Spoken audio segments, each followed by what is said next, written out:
Pero venimos a la carta a los romanos. Estamos en el primer capítulo a la carta a los romanos. Hicimos la semana pasada, hablamos de la introducción de la carta a los romanos, la presentación que hace Pablo de esta carta que escribe a la iglesia de Roma.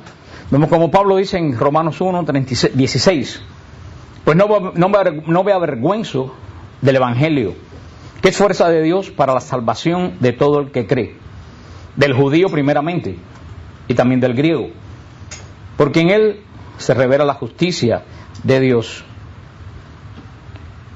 de fe en fe, como dice la Escritura, el justo vivirá por la fe. Así, y comienza a desarrollar el tema, después del saludo preliminar, la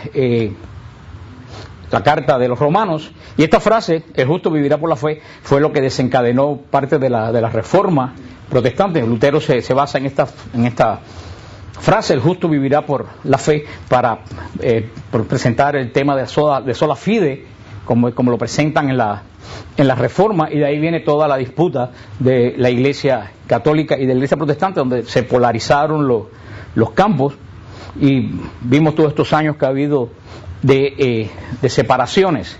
Yo estaba sacando unos párrafos, hace 4 años la iglesia luterana firmó una declaración junto con la iglesia católica sobre la justificación, que es el punto que separa la reforma del catolicismo. O sea, las dos iglesias que dieron origen a la separación, la católica y la luterana, firmaron en Wittenberg, precisamente en la ciudad donde Lutero puso las 95 tesis, firmaron una declaración conjunta sobre la justificación, y cuando firmaron esta declaración conjunta sobre la justificación, tocaron las campanas en Roma y en Wittenberg, porque el principal paso que separó las dos iglesias pues se había solucionado. Y saqué algunos párrafos de lo que ponen la iglesia católica y la iglesia luterana juntos sobre la justificación. Dicen, ustedes pueden encontrar este documento, que es extenso en la internet, se llama documento conjunto de la iglesia católica y la iglesia luterana sobre la justificación. Dicen en el punto 11, la justificación es perdón de los pecados, liberación del dominio del pecado y la muerte y de la maldición de la ley, y aceptación de la comunión con Dios, pero no es todavía plenamente en el reino de Dios a venir. Ella nos une a Cristo, a su muerte y resurrección. Se opera cuando acogemos al Espíritu Santo en el bautismo, incorporándonos al cuerpo que es uno. Todo ello proviene solo de Dios, por la gloria de Cristo y por gracia mediante la fe en el Evangelio del Hijo de Dios. Los justos viven por la fe, que dimana de la palabra de Cristo y que obra por el amor, como dice Gálatas 5:6, que es fruto del Espíritu.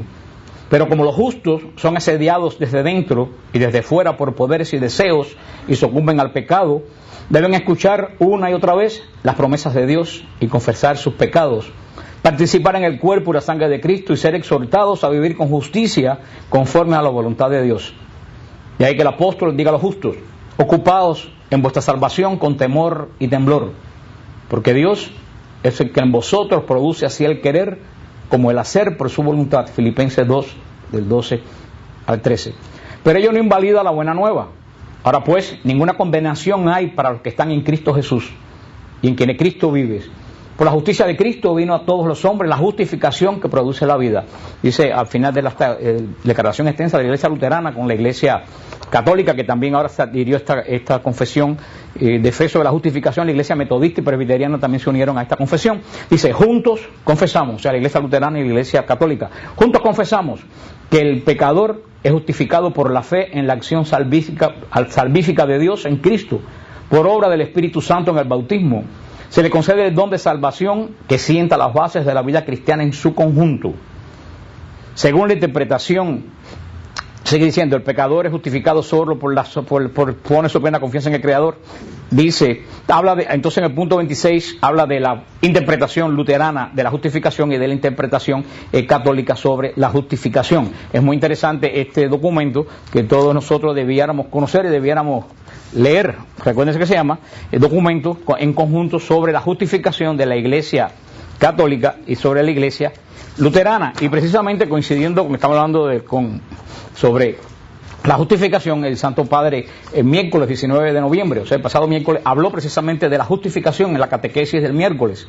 Dice este cable Ciudad del Vaticano, miércoles 19 de noviembre de 2008, Benedicto XVI dedicó la catequesis de este miércoles, dentro del ciclo sobre San Pablo, a explicar qué entendía el apóstol por justificación, una de las controversias teológicas que desde la Reforma más ha dividido a los cristianos. Precisamente explica el Papa, Lutero se apoyaba en la carta a los romanos para reafirmar que la sola fe era la que justificaba a los hombres ante Dios sin necesidad de las obras de la ley. La clave de la controversia está, afirma Benedicto XVI, en comprender qué entendía San Pablo por ley, que no se debe entender simplemente como ley moral sin más, sino que se arraiga en el concepto de justificación que tenía el pueblo judío. Para San Pablo, como para todos sus contemporáneos, la palabra ley significaba la Torá en su totalidad, lo cual implicaba para un fariseo como Saulo un conjunto de comportamientos que iban desde el núcleo ético hasta las observancias rituales del templo. En observancias rigurosas se había radicalizado entre los judíos piadosos como una forma de protección frente a la cultura helenística, la cual, explica el obispo de Roma, era una amenaza para la identidad de Israel, así como también para la preciosa heredad de la fe de sus padres en el único Dios y en la promesa de Dios. La observancia de la ley, especialmente en esta época tardía, funcionaba como un muro de distinción, un escudo de defensa para proteger la heredad de la fe. Pablo, que había aprendido esta observancia, precisamente en su función defendía el don de Dios. Veía la amenaza de esta identidad por la libertad de los cristianos, por eso les perseguía. La iluminación de Damasco le cambió radicalmente la existencia a Pablo. Comenzó a considerar todos sus méritos, logros de una carrera religiosa integrísima, como basura frente a la sublimidad del conocimiento de Cristo. Con Cristo, el Dios de Israel, el único Dios verdadero, se convertía en el Dios de todos los pueblos. El muro, así lo dice la carta a los Efesios, entre Israel y los paganos ya no era necesario. Es Cristo quien nos protege contra el politeísmo y todas sus desviaciones. Es Cristo quien nos une con y en el único Dios. Es Cristo quien garantiza nuestra verdadera identidad en la diversidad de las culturas y es el que nos hace justos.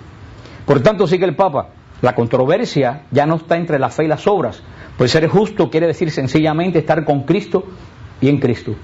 La fe es mirar a Cristo, confiarse a Cristo, unirse a Cristo, conformarse a Cristo y a su vida. Y a la forma, la vida de Cristo es el amor. Por tanto, creer es conformarse a Cristo y vivir en su amor. En este sentido, añade el Santo Padre, la expresión sola fide, fe sola de Lutero, es cierta, si no se opone la fe a la caridad, al amor. Y es que San Pablo, cuando habla de justificación, habla de la fe que obra por medio de la caridad. Esta es la explicación que da el Santo Padre el miércoles pasado sobre, dice, y es lo que él ha dicho, dijeron los teólogos de las ambas comisiones que se reunieron, que el problema es que la iglesia luterana hizo énfasis en las obras, en la fe, y la Iglesia Católica hizo énfasis en las obras. Pero ustedes se recuerdan, yo les leí lo que el Concilio de Trento en el siglo XVI dijo: maldito el hombre que piensa que se salva por sus propias obras. Eso lo dice el Concilio de Trento en el siglo XVI: maldito el hombre que piensa que se salva por sus propias obras. La Iglesia dice, y lo leímos cuando hablamos de la justificación, cuando hicimos esta explicación en el comienzo, y de todas formas no está mal volver a hablar de la justificación, porque yo estoy seguro que desde que yo hablé de la justificación a la mitad de ustedes se les olvidó. En el Catecismo de la Iglesia dice en el punto 1989, la primera obra de la gracia del Espíritu Santo es la conversión. ¿Cuál es la primera obra de la gracia del Espíritu Santo? La conversión. Dice la Iglesia que la conversión obra la justificación, según el anuncio de Jesús al comienzo del Evangelio. Convertíos, porque el reino de los cielos está cerca. Movido por la gracia, el hombre se vuelve a Dios y se aparta del pecado, acogiendo así el perdón y la justicia de lo alto. La justificación, sigue diciendo el Catecismo, entraña por tanto el perdón de los pecados, la santificación y la renovación del hombre interior. Eso es lo que dice el Concilio de Trento, repite la Iglesia en Catecismo. Por eso la justificación, ¿qué cosa entraña, qué cosa conlleva la justificación? Primero que todo, el perdón de los pecados. Segundo, santificación. Y tercero, renovación del hombre interior. Vamos a repetirnos para que no se nos olvide. La justificación, ¿qué es lo que hace? Primero, ¿qué cosa? Perdón de los pecados. Segundo, santificación. Y tercero, renovación del hombre interior. Eso es lo que logra la justificación en el creyente. Primero, cuando nos justificamos, somos, ¿qué cosa? Nuestros pecados son perdonados. Porque entre mi pecado y la justicia de Dios se interpone Cristo, que es el justo. Por eso el primer paso de la justificación es que ya nuestros pecados han sido perdonados y olvidados. Cuando nuestros pecados han sido perdonados, ¿nos podemos quedar ahí? No nos podemos quedar ahí. ¿Cuál es el segundo paso? La santidad, la santificación. Perdón de los pecados es el primer paso. Eso nos lleva a un paso superior, que es la santificación. El Papa ha hablado hasta la saciedad que el católico que no quiera ser santo está perdiendo el tiempo en la iglesia. Y como hemos hablado hasta ahora, ser santo no es tan canonizado. Los santos canonizados son ejemplos de hombres y mujeres extraordinarios que la iglesia pone para que nos sirvan de ejemplo de que Cristo se puede vivir. Pero los santos han sido puestos en el canon, han sido escritos en el catálogo, porque han sido gente que han vivido la santidad a un modo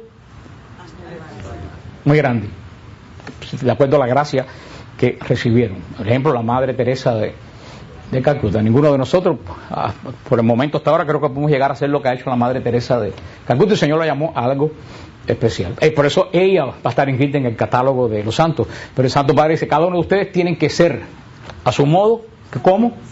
Santo. La forma sencilla de la santidad es la que da Santa Teresita de Jesús. Cuando dice, ser santo es hacer lo ordinario extraordinariamente bien. Eso es lo que es la santidad. La santidad no es más que hacer lo que tú tienes que hacer, pero hacerlo ¿cómo?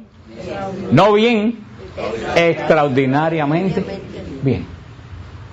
Todos estamos llamados a ser santos, porque nuestros pecados han sido perdonados, pero no nos quedamos ahí. Tenemos que perfeccionar esa obra que es el Espíritu Santo, la que hace nosotros de la santificación. Santo viene de la palabra latina sancire, que quiere decir cortar. Cuando tú comienzas a cortar con las cosas que te apartan de Cristo, tú comienzas el camino de la santidad. Y es lo que dijo el Papa, y lo voy a repetir: un católico que no quiere ser santo, no solo que no es católico, que sobra aquí. Es como alguien que coja clases de natación y no tenga interés de meterse en la piscina. Entonces, si para una persona coge clases de natación y no se quiere meter en una piscina, ¿para qué coge clases de natación? Acuérdense lo que yo les expliqué anteriormente. Desafortunadamente hoy en día la diferencia que hay entre muchos paganos bautizados, que están bautizados pero no llevan ninguna vida de cristiano, que son adoradores de Dios pero no son, ¿qué cosa? ¿Se recuerdan lo que les dije? Siervos de Dios. Van a la iglesia el domingo, adoran a Dios y se van, pero no son siervos de Dios. El siervo de Dios no es una hora el domingo, el siervo de Dios es 7 días. Y eso es lo que es el santo: dejar de pasar de ser de adorador del domingo a siervo. Por eso la justificación entraña el perdón de los pecados, que nos llevan ¿a qué cosa?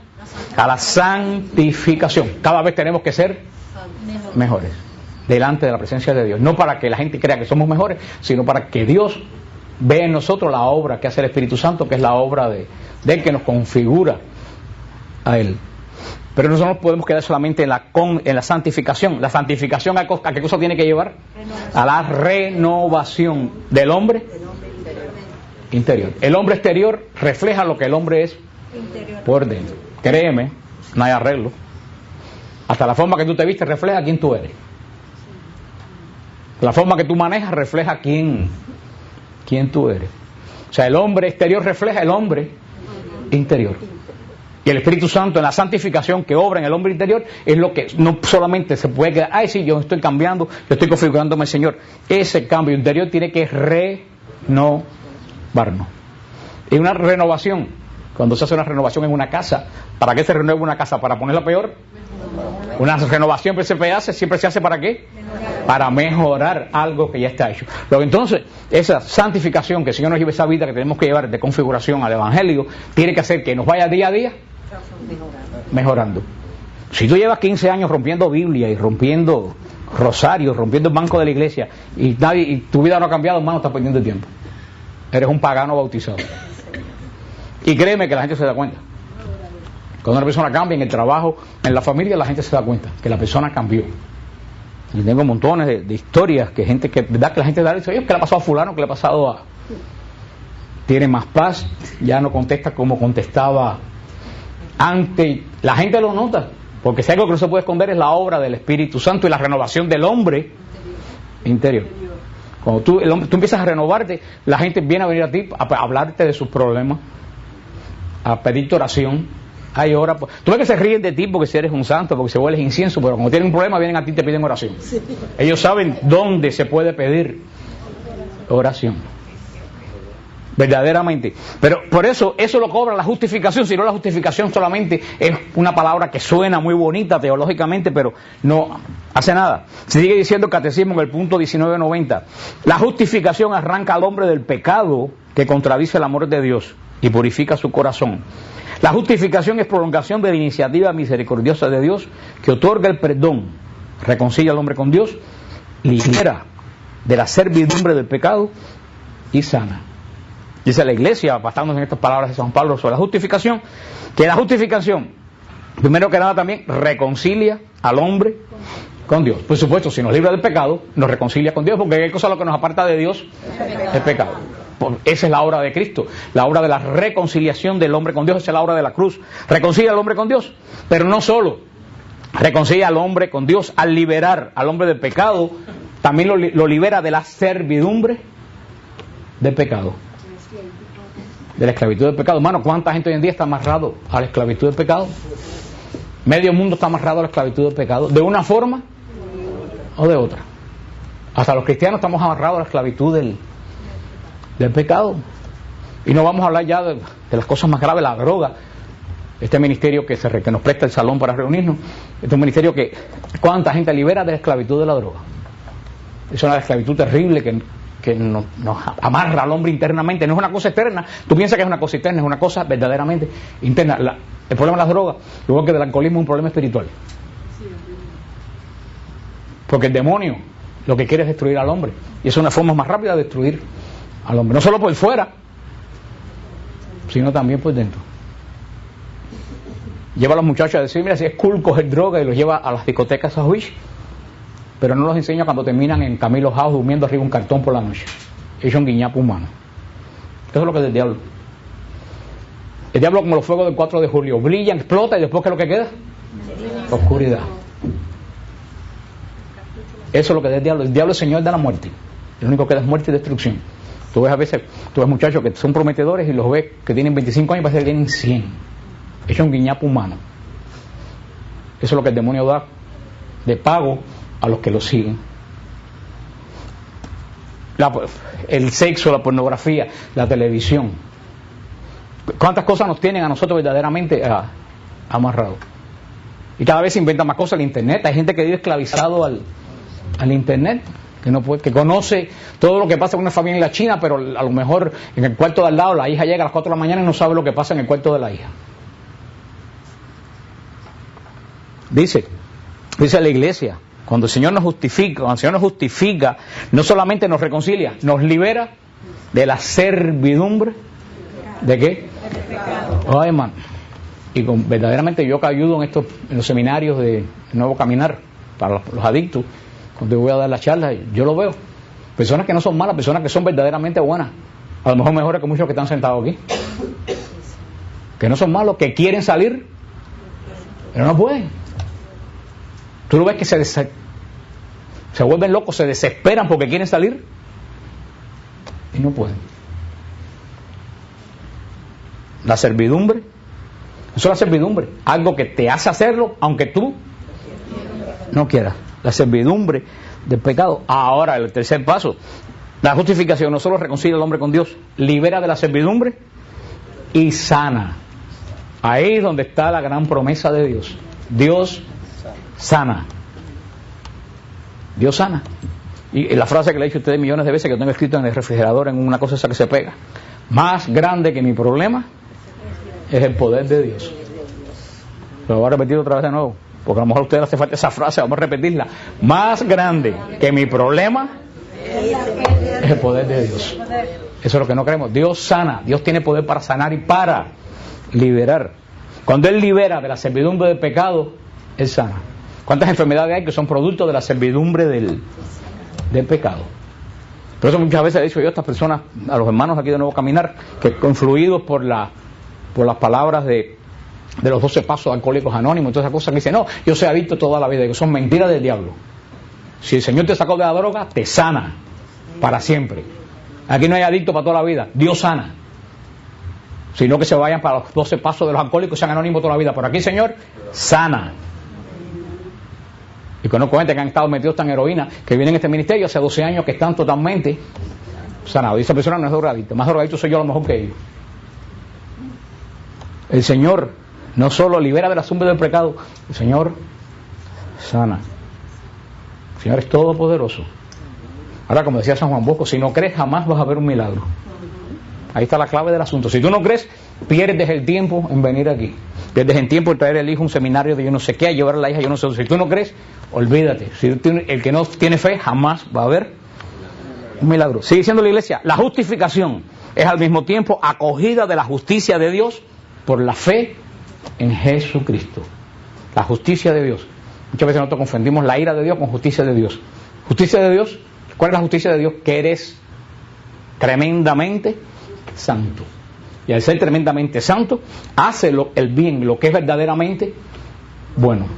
La justificación es acogida de esa justicia de Dios por la fe en Jesucristo. Por eso dice solamente el Antiguo Testamento que ¿quién fue el único hombre justo? Abraham. Abraham fue justo.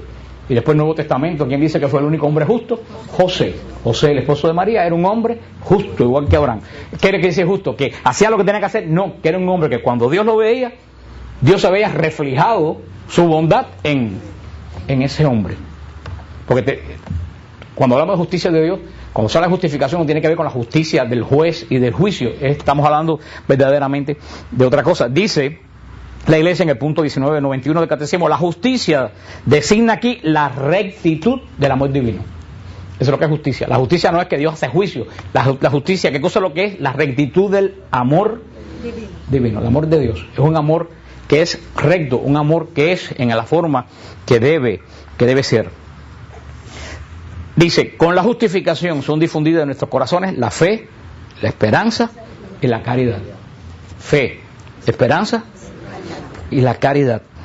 La justificación, dice la iglesia en el punto 1992, nos fue merecida por la pasión de Cristo, que se ofreció en la cruz como hostia viva y santa, agradable a Dios, y cuya sangre vino a ser instrumento de propiciación por los pecados de los hombres.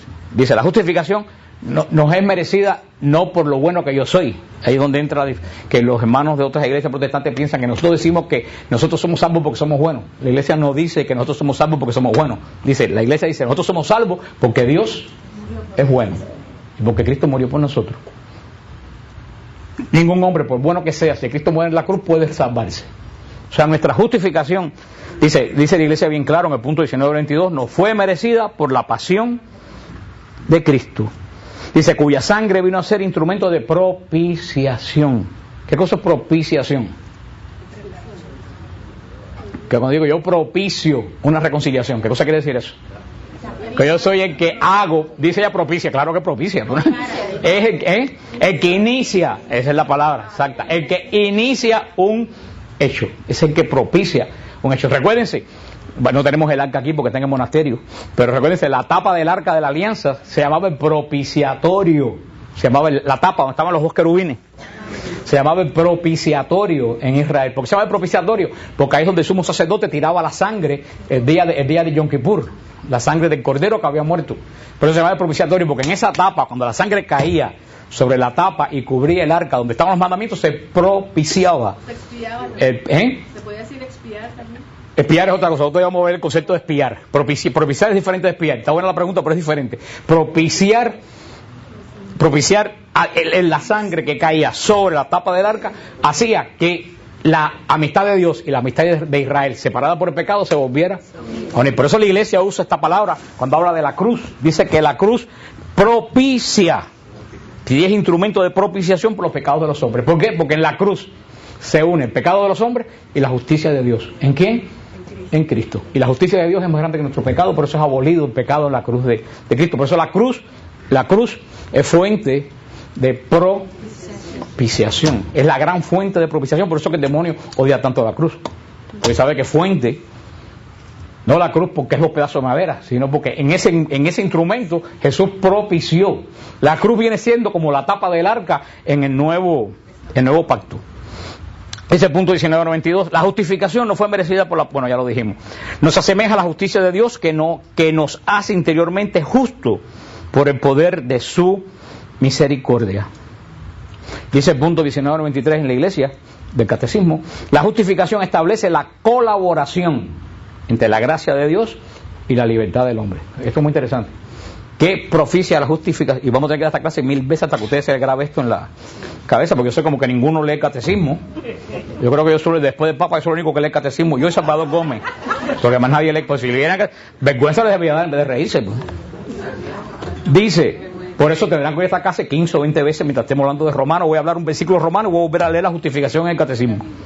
La justificación establece la colaboración entre qué?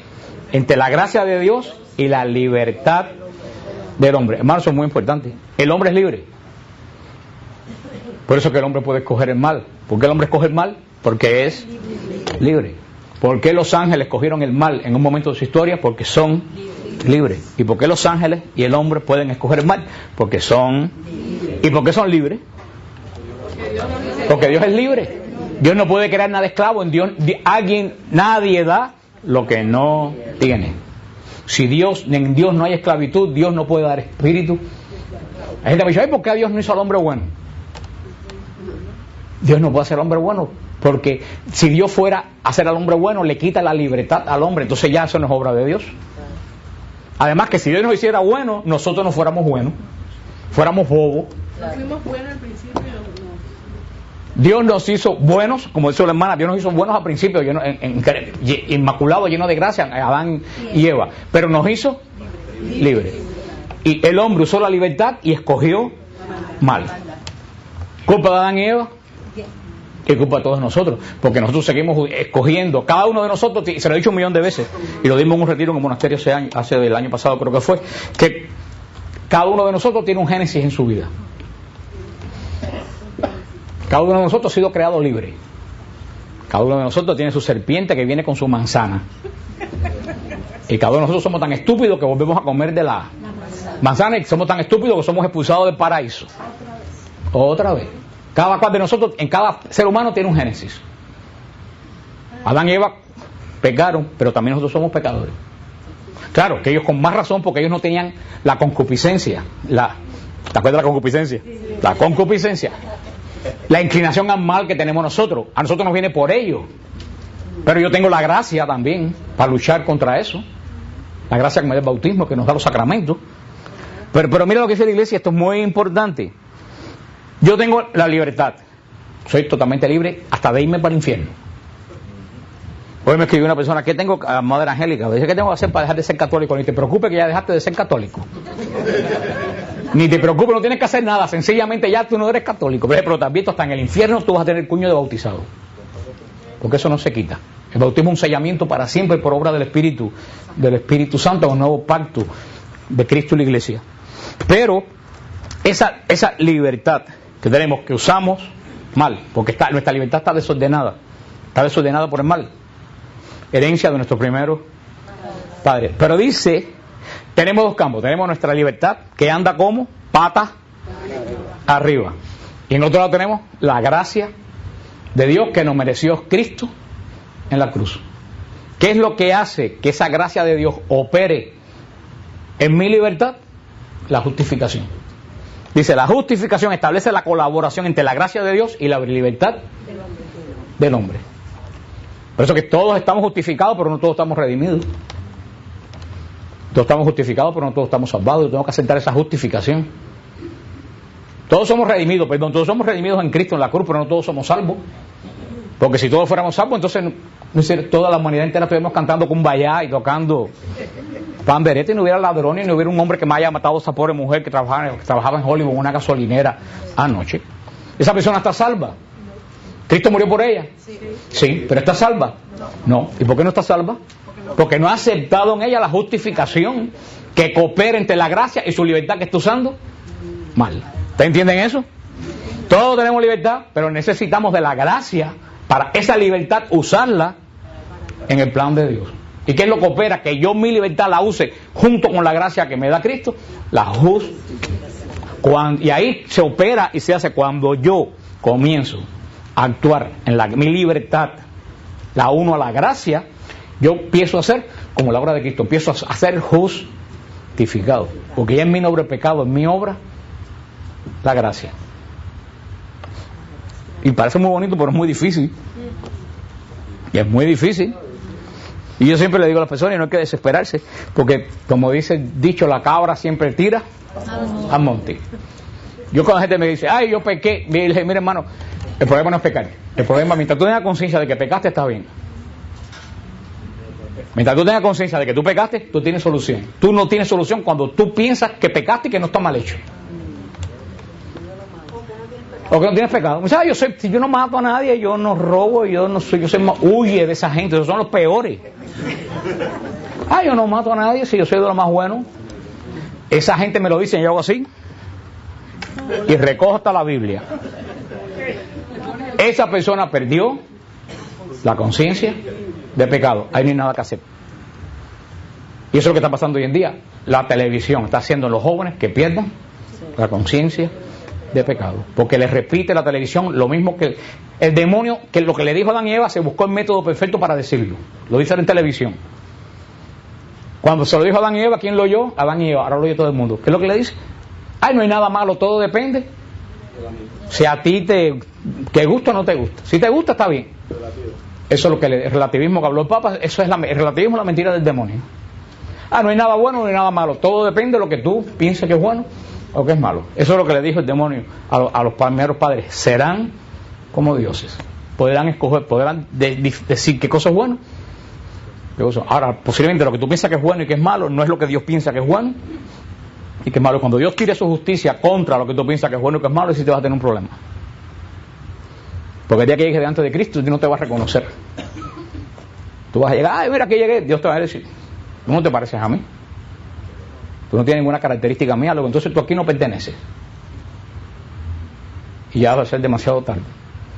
Porque según la gracia opera en nosotros, mientras más la gracia opera en nosotros nos parecemos más a Cristo. Dice en la iglesia en el punto 1996, nuestra justificación es obra de la gracia. La gracia es el favor, el auxilio gratuito que Dios nos da para responder a su llamada. La iglesia deja bien claro del Concilio de Trento del siglo XVI que nuestra justificación no es por obras nuestras. Nuestra justificación es por obra de ¿qué? De la gracia. Es gratuita. Yo no sé por qué, como dicen en Puerto Rico, no sé por qué se formó este revolú en la Reforma. La iglesia no dice que la justificación es por las obras. La iglesia del Concilio de Trento, hace 400 años, está diciendo la justificación es por la gracia. ¿Dónde viene el problema? El problema viene cuando Lutero dice que el justo se justifica solo por la fe. Ahí es donde viene el problema. La palabra solo por la fe. La iglesia dice el hombre vive, se justifica por la fe. Pero Lutero le agrega a fe la palabra solo. Y eso no está en la carta a los Romanos. Si tú tienes tu Biblia ahí, léelo. En Primera de Romanos, versículo 17. Porque en él se revela la justicia de Dios de fe en fe, como dice la Escritura. El justo vive por la fe. Aquí no dice que el justo vive solo por la fe. Ahí es donde se enredó la cosa. Porque el solo, que es lo que dijo el Papa en la audiencia de miércoles, el solo por la fe excluye las obras de la gracia. Ahí es donde se complica la cosa. ¿De dónde San Pablo saca esto del justo vivirá por la fe? Lo saca del profeta Habacuc. Si ustedes tienen su Biblia, y si alguno encuentra el profeta Habacuc, le va a dar un viaje gratis a Israel, porque ninguno va a encontrar el profeta Habacuc. Malamente si encuentran a Isaías y Jeremías, pero les voy a dar un tiempo para que busquen, porque es importante. Busquen al profeta Habacuc. El profeta Habacuc está después de Miqueas. El profeta Habacuc está después de Miqueas. No, pero se llama de todas formas, así que no aplica. Tienes que pagarlo, pero ya tú vas, así que esto no está. Busquen el profeta Habacuc. Habacuc está entre Miqueas, entre el profeta Miqueas y el profeta Sofonía. Es uno de los profetas menores, por eso que son 2 páginas nada más. Y son menores no porque eran chiquitos, sino porque escribieron menos que Isaías. Entonces Isaías tiene 50 y tantos capítulos. Habacuc tiene 2 pequeños capítulos, por eso es que es profeta menor. ¿Ya todo el mundo encontró a Habacuc? La verdad que me tienen impresionado. Eso lo saca San Pablo de Habacuc 2:4. Dice Habacuc 2:4: sucumbirá quien no tiene el alma recta, mas el justo por su fidelidad vivirá. Dice Habacuc 2:4: sucumbirá quien no tiene el alma recta, mas el justo por su fidelidad vivirá. De ahí San Pablo dice en Romanos a la iglesia de Roma, porque el tema principal de San Pablo a la iglesia de Roma es la fe, dice: porque en él se revela la justicia de Dios, de fe en fe, como dice la Escritura, el justo vivirá por la fe. Lutero, como le vuelvo a repetir, y ahí se enrolló la cosa, agregó la palabra sola fide, solo por fe. Ahí es donde entra la diferencia que el Papa decía: la palabra sola por la fe excluye las obras. No las obras que yo pueda hacer, sino las obras que la gracia hace en mí. Porque hay una diferencia entre las obras filantrópicas y las obras de la gracia. Las obras filantrópicas es gente que hace las cosas buenas porque son buenos. Yo soy bueno, sea mahometano, sea lo que sea. Eso. No. Las obras que habla San Pablo de la gracia es cuando yo me convierto a Cristo, yo empiezo a obrar de forma diferente, porque ya no es mi naturaleza humana quien obra, sino es la gracia quien ha transformado mi hombre interior. Entonces yo empiezo a dar obras de gracia. Si suena el teléfono y tú miras por ahí y dices: ay, Dios mío, es Rubén, qué desastre.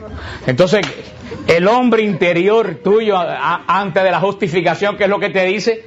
Sola vaya, no lo coja. Pero entonces ya que tú estás dando obras de gracia, ¿qué es lo que tú dices? Déjame ofrecerlo por mis pecados. Sí, Rubén, ¿qué es lo que tú quieres? No, esto fue puesto un poco cogiendo a pobre Rubén para el trajín. Pero usted entiende lo que digo. Cuando damos obras nuestras, casi siempre son obras que van adaptadas a mi conveniencia. Cuando la gracia entra en ti, tú empiezas a actuar diferente. Es más, que tú vas a hacer algo que tú antes lo hacías y la gracia te dice: no, y aunque no sea malo. Hay gente que dice: no, porque no se puede tomar, porque no se puede fumar, porque no se puede ir a fiesta. Digo: mira, hermano, Cristo nos liberó de la ley. La iglesia no le dice a nadie: no tomes, no fumes, no vayas a fiesta, mientras no peque. Ahora, cuando la gracia empieza a transformar tu hombre interior, tú mismo empiezas a fumar, dejas de tomar y dejas de ir a fiesta. Pero ya no por ley, ya no porque te obligaron, sino porque Cristo te redarguyó, lo dejaste porque ya tú no te sientes ahí. Entonces a ti te invitan a una fiesta de la gente que tú vas y tú vas por compromiso y a la media tú dices: ¿qué hago yo aquí? Y no están haciendo nada malo, pero están hablando a la misma bobería de siempre y ya tú no te sientes bien. Vas a una discoteca y ya la bulla te aturde. Pero ya no es por ley, porque cuando a ti te obligan por ley, tú estás diciendo: ay, y ya no puedo ir a fiesta. Y como yo la pasaba bien en la fiesta, y a la primera que tiene te escapa. No, ya no es por ley, ¿es por qué? Por gracia. Por gracia. Dios nos liberó de la maldición de la ley. Eso es lo que dice, eso es lo que complicó la cosa, la palabra solamente por la fe. La iglesia dice: somos justificados por la cruz de Cristo, somos justificados por pura gracia, pero esta justificación por gracia no quita que mientras más yo obro obras de gracia, más Dios me bendice a mí, y mientras Dios más me bendice a mí, más yo crezco en gracia, y mientras más crezco en gracia, doy más obras de gracia, y mientras más obras de gracia doy, más Dios me bendice a mí. O sea que nuestra justificación es gratuita de la cruz de Cristo, pero no exime que Dios me bendiga por las obras de gracia que yo doy. Pero eso que dice el apóstol Santiago: muéstrame tu fe sin obra, que yo te muestro mi fe por las obras que tengo. Y es muy bien claro el apóstol. Dice Santiago, en Santiago 2, 14, 26. Y Lutero quería quitar a Santiago, de casualidad no lo quitó, porque decía la basura de Santiago. Dice: ¿de qué sirve? Dice el apóstol Santiago en Santiago, si quieren leerlo, 2, 14 al 26. Dice el apóstol Santiago: ¿de qué sirve, hermanos míos, que alguien diga tengo fe si no tiene obra? ¿Acaso podrá salvar la fe? Si un hermano o una hermana está desnudo y carece de sustento diario, y alguno de vosotros les dice: idos en la paz de Cristo, calentaos y llénense, pero no le dan lo necesario para el cuerpo, ¿de qué le sirve? Así también la fe. Si no tiene obras, está realmente muerta. Y al contrario, alguno podrá decir, sigue diciendo el apóstol, ¿tú tienes fe? Pues yo tengo obras. Pruébame tu fe sin obras, y yo te probaré por las obras mi fe. ¿Tú crees que hay un solo Dios? Dice el apóstol, haces bien. Pero también los demonios creen y tiemblan. ¿Quieres saber tú, insensato, que la fe sin obra es estéril? Abraham, nuestro padre, no alcanzó la justificación por las obras cuando ofreció a su hijo Isaac sobre el altar. ¿Ves cómo la fe cooperaba con las obras? Y si por las obras la fe alcanzó su perfección y alcanzó pleno cumplimiento, la Escritura dice que creyó Abraham en Dios y le fue reputado como justicia y fue llamado amigo de Dios. Ya veis cómo el hombre es justificado por las obras y no solamente por la fe. Aquí no dice el apóstol que no somos, sino dice que no solamente por la fe, que es lo que dice la iglesia, la gracia, la fe, con la cooperación de las obras. Del mismo modo, Rahab, la prostituta, no quedó justificada por las obras, dando hospedaje a los mensajeros y haciéndoles manchar por otro camino, porque así como el cuerpo sin espíritu está muerto, la fe sin obra está muerta. Santiago 2, 14 al 26, la palabra de Dios no se contradice. No quiere decir que yo me salvo por lo que yo pujo ser bueno, sino que mi fe, el Señor la va a medir por las obras de gracia que yo he dado. Por eso dice San Mateo 25, vengan benditos de mi Padre, porque tuve hambre, me diste de comer, tuve sed, me diste de beber, estuve en la cárcel, me visitaste. No dijo, vengan benditos de mi Padre, porque tuvieron fe, porque fueron a misa, porque fueron a un grupo de oración. Por las obras, porque el que se justifica en gracia por Cristo, que es gratuito, por tú empiezas a orar, eso, ayudar al necesitado, ayudar al que está en la cárcel, ayudar, nunca decir que no a la obra que te pone el Señor. Por eso, como una persona de mi familia que me decía, no, yo no tengo que hacer nada, ni hacerle un favor a nadie, porque yo estoy, ya Cristo me justificó. Yo dije, bueno, hermano, nos vemos allá arriba el día de juicio. Le digo, yo no sé qué evangelio tú tienes, pero eso no es el evangelio. Créeme, y pídele un favor a cualquiera, menos a esa persona. Es perder el tiempo. No le haces favor a nadie porque no tiene que hacer favor, nada bueno, porque ya Cristo lo justificó. Digo, la verdad que yo no sé qué evangelio tú tienes, pero Cristo dijo, ni un solo vaso de agua se quedará sin recompensa. La gracia de Dios es gratuita y nosotros gratuita, pero inclusive la fe es la respuesta a la gracia. ¿Qué cosa es la fe si no es la respuesta a la gracia? Porque si la fe fuera algo que bajara del cielo, entonces Dios fuera injusto porque le da a uno fe y a otro no le da fe. Y Dios no hace acepción de personas, dice el apóstol Pedro. El Señor a todos nos da la misma cantidad de gracia. Ahora, ¿de qué depende tu respuesta a la gracia? ¿Cómo el hombre responde a la gracia? En fe. El Señor me ha dado gracia, cayó en tierra buena, yo respondo a la gracia que el Señor me ha dado gratuitamente por la fe. Ahora, esa fe no puede ser estéril, porque una fe estéril está muerta. Esa fe tiene que hacer que yo vaya configurándome a Cristo. Y configurándome a Cristo, empiezo a obrar obras de la caridad, que no son limosna. La caridad es el amor de Dios, que ya no es mi amor el que actúa, sino es el amor que Dios pone en mí.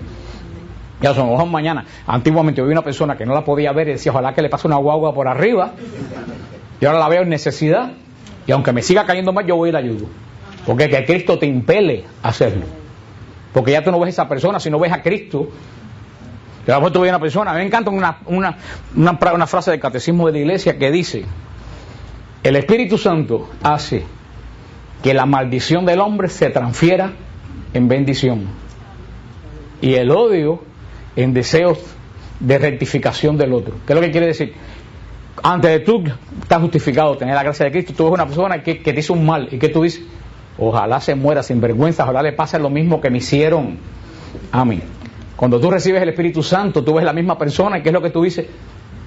Tócala, Señor, para que se convierta. Si eso pasó en tu vida, ya tú estás en el camino de la justificación. Ahí va a estar la diferencia.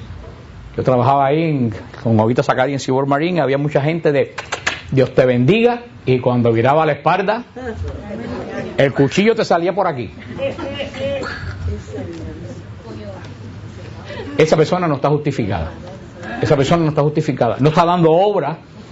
Caridad, repito, caridad no es dar limosna.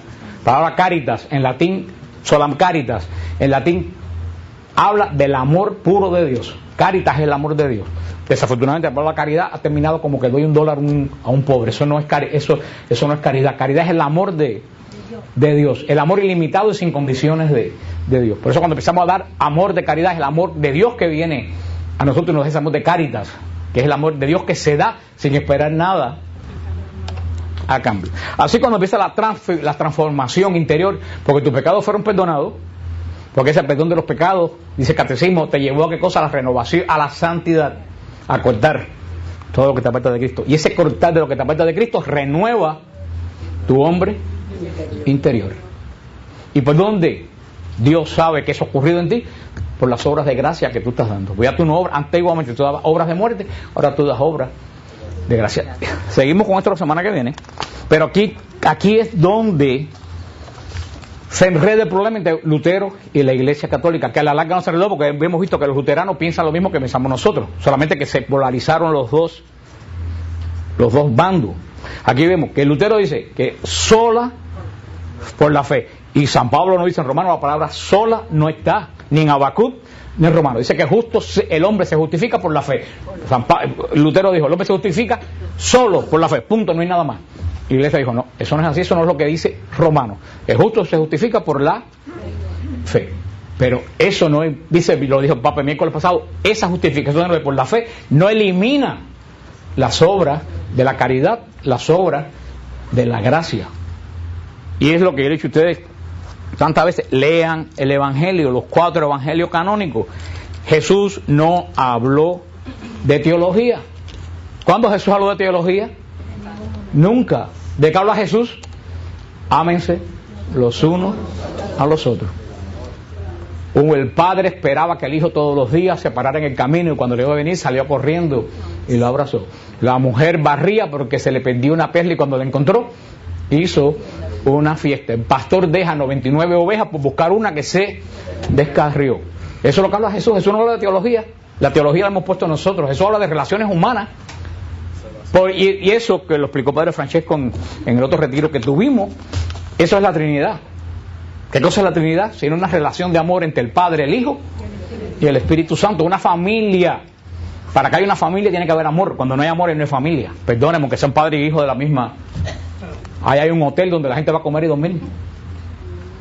Pero no hay familia. La familia trinitaria es el amor mutuo del Padre por el Hijo, del Hijo por el Espíritu Santo y el amor entre los tres. Cuando nosotros recibimos a Cristo, ese amor de 3 personas en un solo Dios viene a nosotros. Y no se queda en nosotros, tiene que manifestarse en los demás. Y ahí hasta humanamente podemos entender por qué Jesús amaba tanto. ¿De quién lo aprendió? De su Padre. El amor del Padre es Jesús. ¿Y qué cosa es el Espíritu Santo si no es el amor de Jesús? Del Padre y de Jesús. Si eso viene a nosotros, el amor de Dios en nosotros no puede ser un amor solitario, tiene que ser un amor que se vuelque a los demás. ¿Cuál es la diferencia del amor de la gente a la calle? El amor de los demás, que muchas veces el amor de la gente a la calle es un amor a aquellos que me caen bien. Y es lo que dice Jesús, que ahí es donde entra lo difícil del cristianismo, que ser cristiano no es fácil. Y Jesús dice, si tú amas a los que te aman, ¿en qué te diferencias de un pagano? En nada. Los paganos amaban a los que lo amaban. Hitler amaba a sus hijos. Dice, ustedes tienen que dar un paso más allá. No te puedes amar al que te ama, tienes que amar hasta el que no te ama. ¿Es fácil amar al que no te ama? No, cuesta sangre. Pero para eso está la gracia. Para eso está la gracia. Si tú sigues, dice que estás justificado en Cristo y sigues solamente amando. Y yo se lo he dicho a ustedes, y mucha gente se quedó preocupado cuando yo lo dije una vez. Yo dije, yo a la gente que me cae peor la trato mejor. Entonces la que yo trato bien a alguien, todo el mundo me mira. No, verdaderamente. Hay muchos de ustedes que a mí no me caen bien. Pero es verdad. Fueron hipócritas. Si todo el mundo me cayera bien, yo fuera Barney el dinosaurio. I love you and you love me. El ser humano, desafortunadamente. Ahora, ¿cuál es lo que hace la gracia en ti? Que tú te esfuerzas porque esa persona que humanamente no te cae bien, tratarlo con el amor de Cristo. Ahora, una persona que no es cristiana, una persona le cae mal,